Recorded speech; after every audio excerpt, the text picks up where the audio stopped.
جس کی وجہ سے جو ہے نا روزگار کے مواقع بڑھتے ہیں اور ملک کی جو حالت ہے، معاشی حالت ہے، وہ بہتری کی طرف گامزن ہو جاتی ہے۔ اس کے ساتھ ساتھ زکوٰۃ کے فوائد میں سے ایک فائدہ یہ ہے کہ سودی نظام معیشت کا خاتمہ، سودی نظام معیشت کا خاتمہ۔ سود ایک ایسا نظام ہے جو معیشت کے لیے، معاشی نظام کے لیے سود جو ہے یہ زہر قاتل ہے۔ اس لیے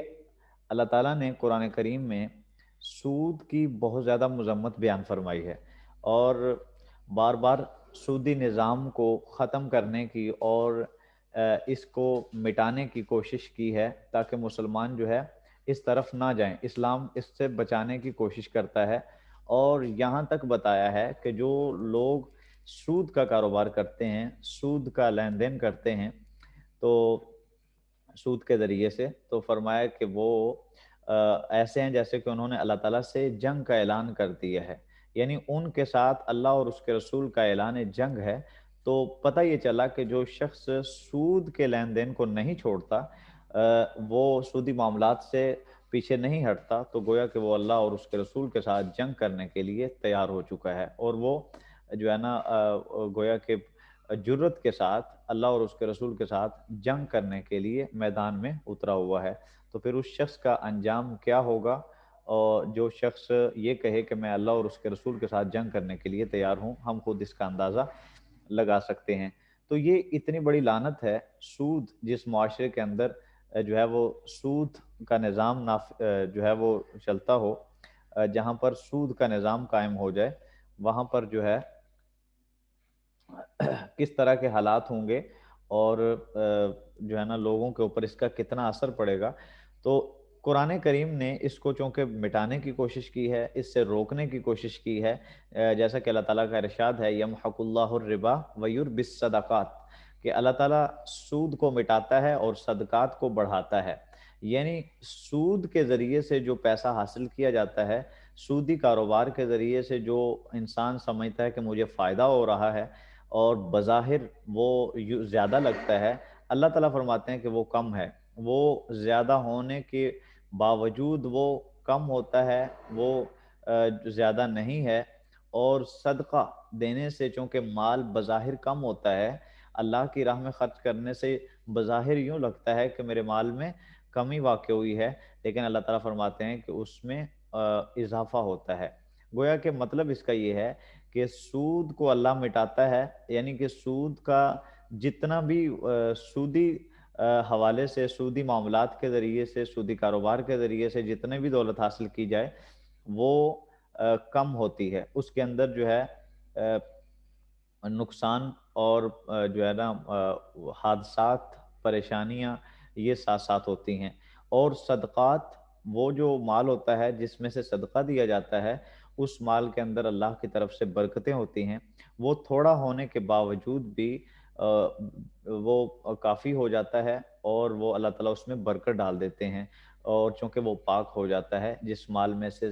صدقات یعنی زکوٰۃ اور دیگر اللہ تعالیٰ کی راہ میں دیگر طریقے سے خرچ کیا جاتا ہو۔ تو زکوٰۃ کے ذریعے سے ضرورت مندوں کی ضرورتیں چونکہ بہتر طریقے سے پوری ہو جاتی ہیں، اور انہیں سود پر رقم لینے کی ضرورت باقی نہیں رہتی۔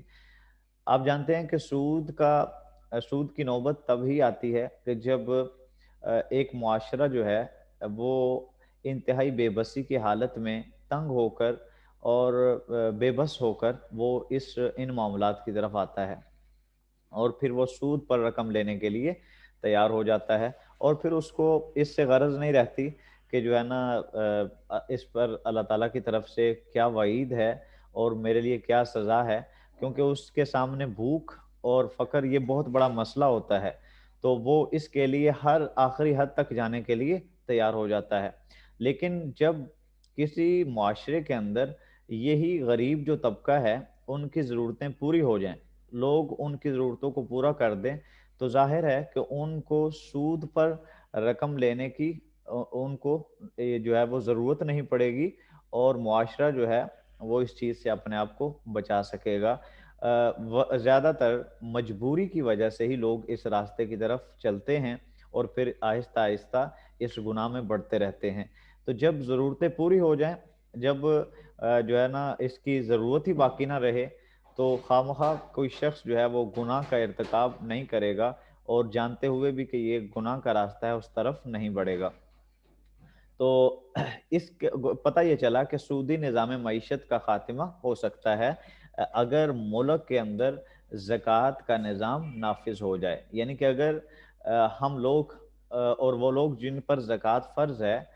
وہ زکوٰۃ دینا شروع ہو جائیں، سب لوگ، تو اس سے کیا ہوگا؟ اس کے فوائد میں سے ایک بڑا فائدہ یہ حاصل ہو جائے گا کہ غریبوں کی ضرورتیں پوری ہونا شروع ہو جائیں گی، اور جس کی وجہ سے وہ سود کے ذریعے سے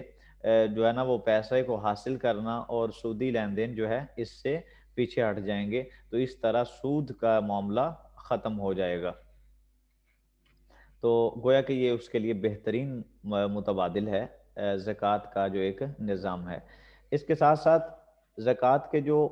فوائد ہیں ان میں ایک فائدہ جو ہے وہ یہ ہے کہ زکوٰۃ کے ذریعے سے بے روزگاری کا خاتمہ ہوتا ہے۔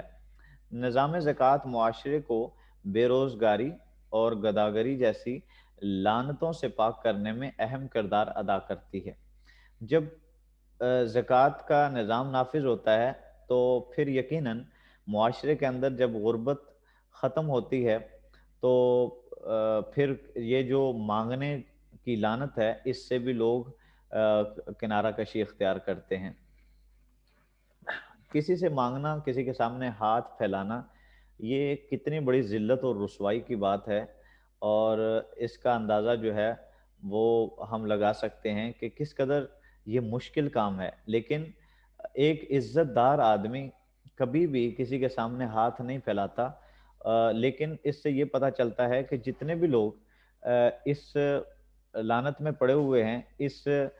جو ہے نا مانگنے کی نحوست اور مانگنے کا جو سلسلہ جو ہے ان کا شروع ہو چکا ہے، اس کی بہت بڑی وجہ یہی ہے کہ ان کی ضرورتیں پوری نہیں ہوتی، مجبور ہو کر وہ ہاتھ پھیلاتے ہیں۔ اور پھر یہ ایک ایسی بیماری ہے مانگنا، یہ ایک ایسی بیماری ہے کہ جب ایک دفعہ ایک انسان کو لگ جائے تو پھر اس کے حالات بہتر بھی ہو جائیں وہ پھر بھی مانگنے کو نہیں چھوڑتے، یعنی کہ وہ اپنے اسی مانگنے کی جو اس کو عادت پڑ چکی ہوتی ہے وہ اس عادت سے باز نہیں آتے، اور پھر وہ یہی کام کرتے رہتے ہیں۔ آج یہی وجہ ہے کہ ہم گلی گلی محلے محلے میں ایسے لوگوں کو کثرت سے دیکھتے ہیں۔ ان میں سے اکثر افراد آپ کو ایسے ہی ملیں گے کہ جو حالانکہ مانگنا جو ہے ان کو زیب نہیں دیتا، اللہ تعالیٰ نے ان کو ہاتھ پاؤں سلامت دیے ہوئے ہیں اور وہ تندرست ہیں، اور اگر تحقیق کی جائے تو وہ گھریلو اعتبار سے ٹھیک بھی ہوتے ہیں، ان کو یعنی کہ مانگنے کی حاجت بھی نہیں ہوتی، بس ان کا ایک پیشہ بن چکا ہے، ایک ان کی عادت بن چکی ہے، جس کی وجہ سے وہ اس سے توبہ کرنے کے لیے اور اس سے پیچھے ہٹنے کے لیے تیار نہیں ہیں۔ اس کی ایک وجہ بڑی یہی ہے کہ چونکہ معاشرے کے اندر امیر لوگ جو ہے وہ غریبوں کو دولت جو ہے نہیں دیتے، یعنی کہ زکوٰۃ کے طور پر، اور میں پہلے بھی عرض کر چکا ہوں کہ زکوٰۃ کا نکالنا یہ کوئی احسان نہیں ہے غریبوں کے اوپر، یہ کوئی ان کے اوپر ہم بہت بڑا جو ہے نا احسان نہیں کرتے، بلکہ یہ تو اللہ کی طرف سے ہمارے دولت میں ان کا حصہ مقرر ہے کہ آپ نے دینا ہی دینا ہے ہر حال میں۔ تو یہ تو ہمیں، اگر ہم اس بات کو سمجھیں تو یہ تو ہمیں اللہ کا شکر ادا کرنا چاہیے، اور زکوٰۃ دے دینے کے بعد اللہ کا شکر ادا کرنا چاہیے کہ اللہ تعالیٰ نے اب ہمارے مال کو پاک کر دیا ہے، اور ان لوگوں کا شکریہ ادا کرنا چاہیے کہ جن لوگوں نے آپ کے زکوٰۃ کو وصول کر لیا اور قبول کر لیا۔ لیکن آج ہمارا معاشرہ میں یہ چیز نہیں ہمیں نظر آتی، بلکہ اول تو لوگ زکوٰۃ نکالتے نہیں ہیں، اور اگر نکالتے ہیں تو اپنی غرض اور مفادات کو سامنے رکھتے ہیں، اور اگر کسی کو زکوٰۃ کا پیسہ دیتے بھی ہیں تو اس سے ان کے مفادات منسلک ہوتے ہیں، اس سے فائدہ اٹھاتے ہیں کسی نہ کسی مد میں۔ تو اس لیے پتہ یہ چلا کہ زکوٰۃ جب دی جاتی ہے تو زکوٰۃ دینے سے معاشرے کے اندر جو بے روزگاری ہے اور معاشرے کے اندر جو بھیک مانگنے کا جو ایک سلسلہ چلا ہوا ہے یہ ختم ہو جاتا ہے۔ اور ظاہر ہے کہ جب کسی کی ضرورت پوری ہوتی ہے گھر میں بیٹھ کر تو اس کو کیا مصیبت پڑی ہوئی ہے کہ وہ جو ہے نا گھر سے باہر نکل کر لوگوں کے سامنے ہاتھ پھیلائے گا، اور وہ مجبور ہو کر ہاتھ پھیلاتا ہے، پھر اس کی نحوست یہ ہے کہ جب وہ ایک دفعہ ہاتھ پھیلانے شروع کر دیتے ہیں تو پھر میں نے عرض کیا کہ بعد میں اگر حالات ٹھیک بھی ہو جاتے ہیں تو یہ عادت ایسی ہے کہ پھر چھوٹتی نہیں ہے، پھر وہ جو ہے نا ضرورت مند نہیں ہوتے پھر بھی لوگوں کے سامنے وہ ہاتھ پھیلاتے رہتے ہیں۔ تو اس لیے ہمیں اس برائی کو روکنے کے لیے کردار ادا کرنا چاہیے، اور اس کا بہترین طریقہ جو ہے وہ زکوٰۃ کی ادائیگی ہے۔ تو گویا کہ ثابت یہ ہوا کہ زکوٰۃ کی ادائیگی سے، زکوٰۃ کا نظام قائم کرنے سے، نافذ کرنے سے معاشرے کے اندر سے غربت اور مانگنے کا جو ایک سلسلہ ہے، اس پر ہم جو ہے وہ کنٹرول کر سکتے ہیں، اس کو روک سکتے ہیں۔ اس کے ساتھ ساتھ زکوٰۃ کے جو فوائد ہیں، معاشی فوائد، ان میں سے ایک فائدہ یہ ہے کہ پیداوار میں اضافہ ہوتا ہے۔ کسی بھی ملک کی ترقی کا دار و مدار اس کی کل مجموعی پیداوار پر ہے۔ امیر لوگ اپنا سرمایہ جمع کر کے رکھنے کی بجائے کاروبار میں لگائیں گے تو معیشت میں بہتری آئے گی اور پیداوار میں اضافہ ہوگا۔ غریب لوگ بھی تھوڑے سرمایہ سے معاشی جدوجہد میں شریک ہو جاتے ہیں، جس سے نہ صرف ان کی اپنی حاجت بہتر ہوتی ہے بلکہ مجموعی قومی پیداوار میں بھی اضافہ ہو جاتا ہے۔ تو یہ معاشی فوائد میں آخری فائدہ ہے کہ ملکی جو پیداوار ہے اس میں اضافہ ہوتا ہے۔ کس طرح کہ جب وہ لوگ جو غریب ہیں، جن کے پاس لگانے کے لیے پیسہ ہی نہیں ہے، وہ ہاتھ پہ ہاتھ رکھ کے بیٹھے رہتے ہیں اور وہ بالکل اپنی صلاحیتوں کو بھی ضائع کرتے ہیں اور کسی بھی کام کے نہیں رہتے۔ وجہ یہ ہے کہ ان کے سامنے رکاوٹ جو ہے وہ یہی ہے کہ ان کے پاس سرمایہ نہیں ہے، دولت نہیں ہے ان کے پاس۔ لیکن جب نظام زکوٰۃ نافذ ہو جائے تو امیر لوگ غریبوں کو زکوٰۃ کا پیسہ دینا شروع ہو جائیں تو پھر یقیناً غریبوں کے ہاتھ بھی کچھ نہ کچھ رقم اور دولت جو ہے وہ ان کے ہاتھ میں آ جائے گی، جس سے وہ بھی ملکی جو معیشت ہے، ملکی جو پیداوار ہے، اس کے اندر وہ بھی اپنا کردار ادا کریں گے، اور وہ بھی اپنی بساط کے مطابق، اپنی توفیق کے مطابق جو ہے کوشش کریں گے اور اپنے پیسے کو صرف کریں گے، جس سے ملک کے اوپر ایک اچھے اثرات پڑیں گے۔ یعنی ہر شخص جب اس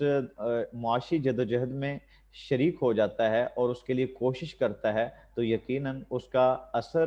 وہ سب لوگوں پر پڑتا ہے اور مجموعی طور پر ملکی حالات بہتری کی طرف آنا شروع ہو جاتے ہیں۔ تو یہ چند زکوٰۃ کے معاشی فوائد تھے جو ہمیں زکوٰۃ کے ذریعے سے حاصل ہوتے ہیں۔ اگر ہم زکوٰۃ کو ادا کرنا شروع کر دیں،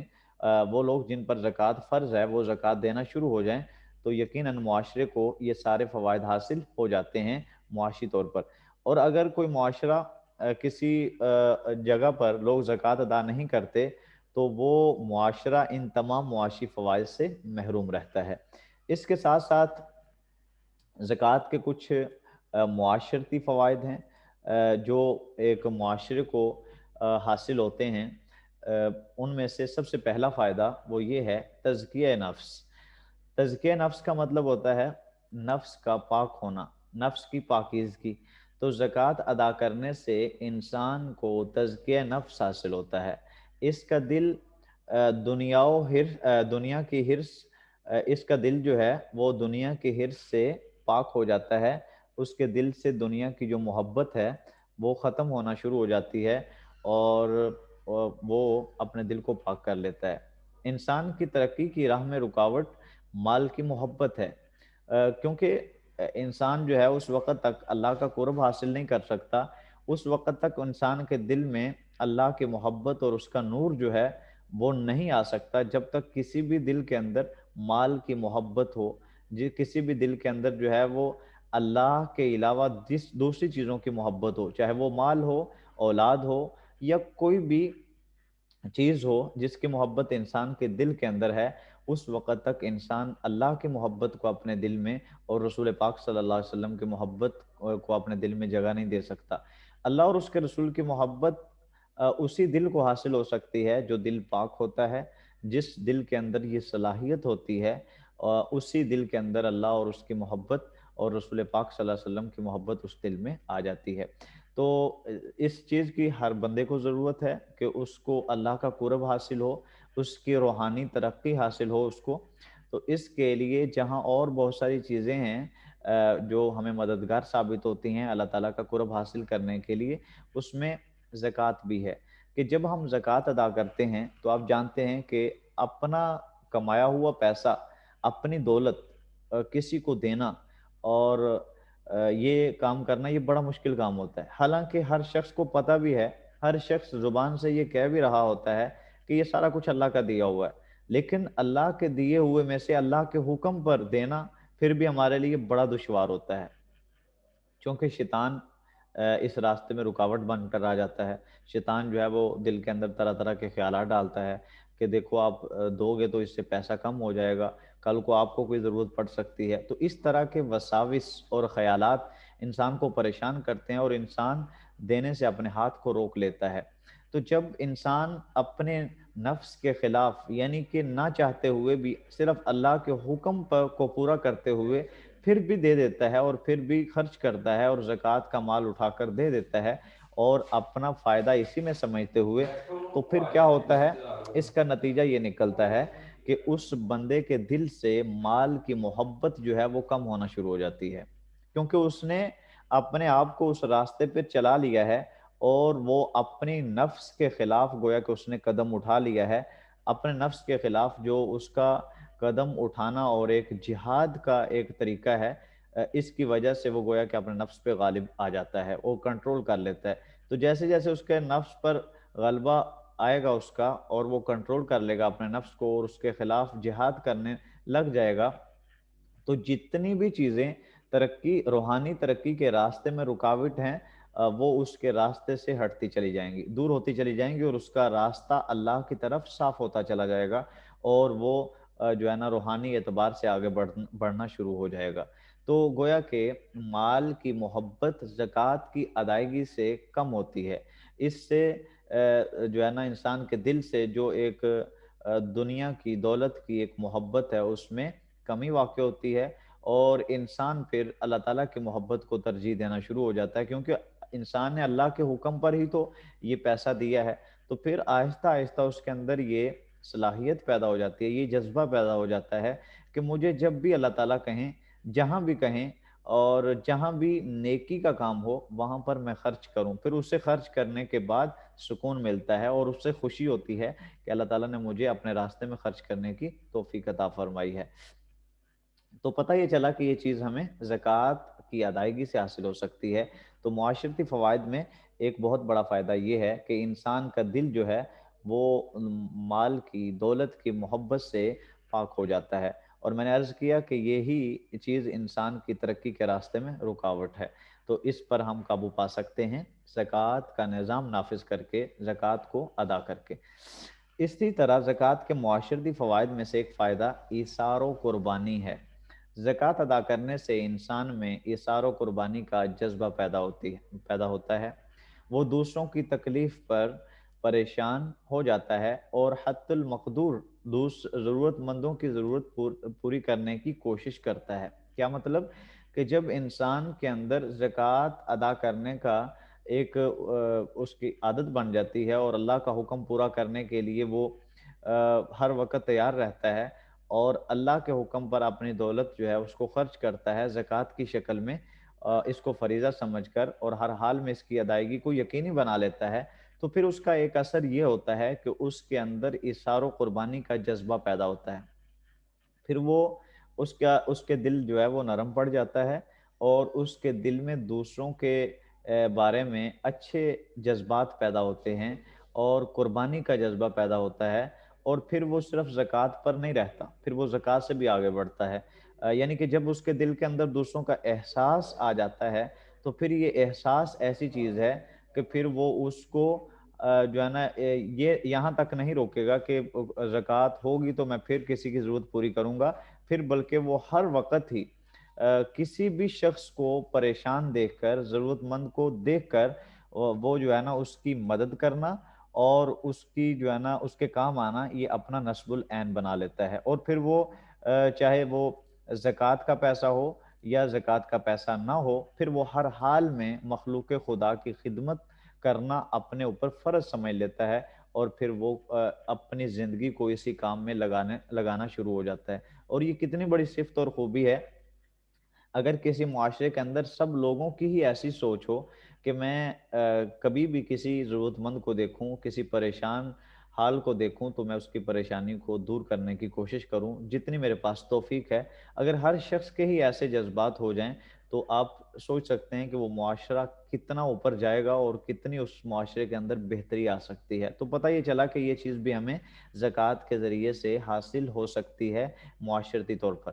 اس کے ساتھ ساتھ زکوٰۃ کے فوائد میں، معاشرتی فوائد میں ایک فائدہ یہ بھی ہے کہ باہمی محبت کا فروغ۔ زکوٰۃ سے امیر اور غریب کے درمیان جو ایک فاصلہ ہے وہ کم ہو جاتا ہے۔ زکوٰۃ کی ادائیگی کا جو نظام ہے، زکوٰۃ ادا کرنے کا جو ایک اسلام کا ایک فریضہ ہے، رکن ہے، اس کا ایک بہت بڑا فائدہ یہ بھی ہوتا ہے کہ امیر اور غریب، یہ جو دو طبقے ہیں معاشرے کے، ان کے درمیان جو ایک فاصلہ جو ہے نا وہ بڑھتا چلا جا رہا ہے۔ امیر اپنے آپ کو الگ مخلوق سمجھتے ہیں، اور غریب یعنی کہ امیر سمجھتے ہیں کہ جو پیسہ ہمارے پاس ہے، جو ہمارے پاس دولت ہے، ہم اس دولت کی وجہ سے، اس پیسے کی وجہ سے ہمارا اور ان غریبوں کا کوئی آپس میں تعلق نہیں ہے، ان کا ہمارے ساتھ کوئی ربط نہیں ہے۔ گویا کہ وہ اپنے آپ کو بڑا، معاشرے کا ایک عزت دار فرد تصور کرتے ہیں، اور غریب کو جو ہے وہ گری ہوئی نظر سے دیکھتے ہیں اکثر طور پر۔ اور جو غریب لوگ ہیں وہ غربت کو اپنا مقدر سمجھ کر اسی کے اندر جو ہے وہ پستے رہتے ہیں اور اسی کو برداشت کرتے رہتے ہیں، اور امیروں کے بارے میں ان کے دل میں یہی جذبات پیدا ہوتے رہتے ہیں کہ یہ لوگ خود غرض ہیں اور ان لوگوں کو ہماری کوئی پرواہ نہیں ہے۔ تو اس طرح گویا کہ معاشرہ دو حصوں میں تقسیم ہو جاتا ہے، اور یہ جو دو طبقے ہیں امیر اور غریب، ان کے درمیان دن گزرنے کے ساتھ ساتھ فاصلہ جو ہے وہ بڑھتا رہتا ہے، اور پھر یہی فاصلہ بڑھنے کے ساتھ ساتھ یہ نفرتیں پھیلنا شروع ہو جاتی ہیں، اور پھر بہت سارے مسائل کھڑے ہوتے ہیں معاشرے کے اندر۔ تو اگر زکوٰۃ کا نظام نافذ ہو، لوگ زکوٰۃ دیں، تو امیر جب غریبوں کو زکوٰۃ دیں گے تو یقیناً غریب لوگ بھی ان کی قدر کریں گے اور وہ ان کو اپنا محسن سمجھیں گے، اور جو ہے نا ان کے اندر ان کے بارے میں اچھے جذبات پیدا ہوں گے، ان کے لیے دعاگو ہوں گے کہ ان لوگوں نے ہماری ضرورتوں کا کس قدر خیال رکھا۔ تو اس طرح احترام اور عزت کا رشتہ جو ہے وہ امراء اور غرباء کے درمیان پیدا ہو جائے گا۔ تو جب یہی رشتہ یعنی کہ احترام اور محبت کا رشتہ پیدا ہو جائے گا تو یقیناً یہ آپس میں محبت کا ذریعہ بن جائے گا، اور معاشرے کے اندر جو طبقات کی تقسیم ہے یہ ختم ہو جائے گی۔ اس کے ساتھ ساتھ معاشرتی فوائد میں ایک فائدہ یہ ہے کہ معاشرتی برائیوں کا خاتمہ ہوتا ہے۔ معاشرے کے اندر جو برائیاں آئے روز بڑھتی چلی جا رہی ہیں، اور ہم دیکھتے ہیں کہ معاشرہ جو ہے وہ بے شمار برائیوں کا شکار ہے، اور کسی طرف ہم دیکھتے ہیں کہ کوئی شخص جو ہے وہ ہاتھ پھیلانے کی جو ذلت ہے وہ اس کا مقدر بنی ہوئی ہے، اور کہیں پر چوری کا سلسلہ، کہیں پر قتل و غارت کا سلسلہ، کہیں فراڈ، دھوکہ، ذخیرہ اندوزی، یہ ساری چیزیں جو ہے یہ معاشرے کی ذلت اور رسوائی اور معاشرے کی پستی کی علامت ہیں۔ یہ اسی وقت کسی معاشرے کا حصہ بنتی ہیں جب کوئی معاشرہ بالکل جو ہے وہ گر چکا ہوتا ہے۔ کسی معاشرے کی سب سے ذلت ناک یہ گویا کہ ایک شکل ہے، صورت ہے کہ اس معاشرے کے اندر یہ ساری برائیاں اس کا حصہ بن جائیں۔ تو آج ہمارے معاشرے کے اندر یہی سارا کچھ ہمیں نظر آتا ہے۔ کسی کی عزت نفس محفوظ نہیں، کسی کی دولت محفوظ نہیں، اور کسی کی کوئی بھی شخص کہیں بھی جانے سے پریشان ہو جاتا ہے کہ میں کیسے جاؤں گا، یعنی کہ اس کو طرح طرح کے خطرات کا سامنا ہوتا ہے، کیونکہ ہمارا معاشرہ ان تمام برائیوں کا مجموعہ بن چکا ہے۔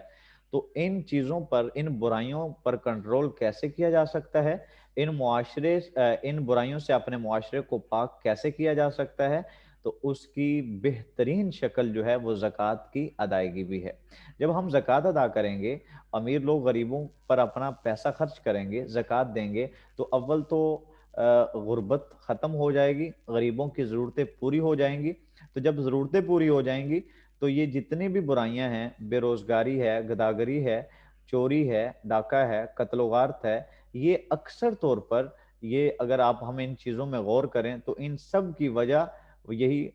فقر ہے، بھوک ہے، افلاس ہے، جس کی وجہ سے یہ ساری برائیاں جو ہے وہ جنم لیتی ہیں۔ تو جب غریبوں کی ضرورتیں پوری ہونا شروع ہو جائیں گی تو یقیناً یہ جو ساری برائیاں ہیں ان پر قابو پایا جا سکتا ہے، معاشرہ جو ہے ان ساری برائیوں سے اپنے آپ کو، ہم اپنے معاشرے کو پاک کر سکتے ہیں۔ آخری فائدہ یہ ہے زکوٰۃ کے معاشرتی فوائد میں سے امن و خوشحالی۔ معاشرے کے اندر امن پیدا ہو جاتا ہے، خوشحالی پیدا ہو جاتی ہے، اور امیر اور غریب ایک دوسرے سے محبت کرنا شروع ہو جاتے ہیں، معاشرہ سے جرائم کا خاتمہ ہوتا ہے، اخلاقی قدروں کا فروغ ہوتا ہے، معاشرہ میں ایثار اور قربانی اور ہمدردی ہمدردی و خیر خواہی کے جذبات پروان چڑھتے ہیں، جس سے معاشرتی زندگی پرسکون ہو جاتی ہے اور ترقی و خوشحالی کا دور دورہ ہوتا ہے۔ یہ آخری فائدہ ہے۔ آپ نے دیکھا کہ جب ہم زکوٰۃ کا نظام نافذ کر لیں گے، زکوٰۃ کی ادائیگی کو یقینی بنا لیں گے، تو اس معاشرے کے اندر امن، خوشحالی اس کا مقدر بن جائے گی۔ جب کسی معاشرے کے اندر امن ہو، جب کسی معاشرے کے اندر خوشحالی ہو، تو وہ معاشرہ جو ہے وہ ترقی ہی کرتا ہے، اور وہ معاشرہ آگے بڑھتا ہے، اور سب لوگ ایک دوسرے کی خیر خواہی کا جذبہ رکھتے ہیں، اور سب لوگ جو ہے وہ ایک دوسرے کا بھلا اور فائدہ چاہتے ہیں۔ تو یقیناً ہر شخص یہی چاہتا ہے کہ ہمیں اس طرح کا معاشرہ حاصل ہو، ہم ایسے ماحول میں رہنا پسند کرتے ہیں، تو اس کے لیے ہمیں کردار ادا کرنا پڑے گا، وہ یہی کہ ہمیں زکوٰۃ کا جو نظام ہے اس کو قائم کرنا پڑے گا۔ یہ تھے بیٹا ہمارے زکوٰۃ کے چند فوائد۔ اس کے علاوہ بھی بہت سارے فوائد ہیں، لیکن آپ کے نصاب کے مطابق آپ کی بک میں جو فوائد ہیں ان پر ہم بات کر رہے تھے۔ زکوٰۃ کے چند معاشی فوائد تھے، ان پر ہم نے بات کی، اور پھر اس کے بعد معاشرتی فوائد تھے، یہ بھی ہم نے مکمل کر لیے۔ آخر میں اللہ تعالیٰ سے دعا ہے کہ اللہ تعالیٰ ہمیں ان ساری باتوں پر عمل کرنے کی اور اپنے معاشرے میں ان ساری بھلائیوں کو اور ان خوبیوں کو لانے کی توفیق عطا فرمائے۔